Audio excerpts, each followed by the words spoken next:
Let's circle all the points in the solution set.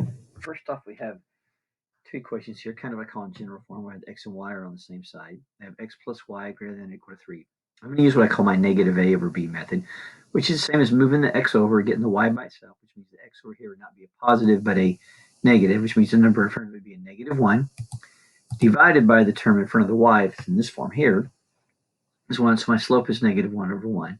And the y-intercept would simply be this negative 3 over negative 3 divided by 1 if you use the a over b. So it means I'm going to put a negative 3 on the y-intercept down here. I put a dot. I'm going to go down 1 over 1. And because there's a bar when I connect these dots underneath this graph here, I'm going to make it a solid line. And if I'm standing what I call right here, notice the y is positive. It always has to be positive. Looking for values that are larger, well, that means it would be shaded up because values larger than y would be up here, shaded above the line. Now look at the second one. I can move the x over, negative 6x over, and divide by 4, which is the same as taking this negative 6, moving it over, makes it a positive 6, divided by 4, which is 3 over 2. And then the y-intercept is 14 divided by 4. Well, 2 will go into 14 and 2 go into 14 and 4. Got to talk right.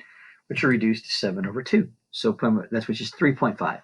So I'm going to put a dot about 3.5 and go up 3 over 2. So I kind of went in spaces 1, 2, 3, and over 2, dot there.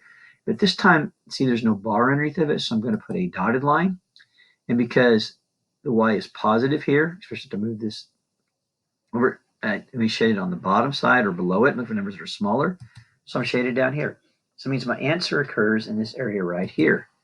So, I made a change. This is 0, 2 is an answer. All right. This negative 3, 2 is not an answer. Negative 1, negative 2 is an answer because it is, negative 1, negative 2 is on this line right here. So it would be an answer.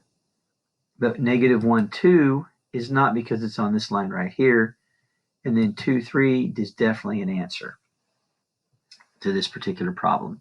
So we had 3 of them that were answers for this particular set right here.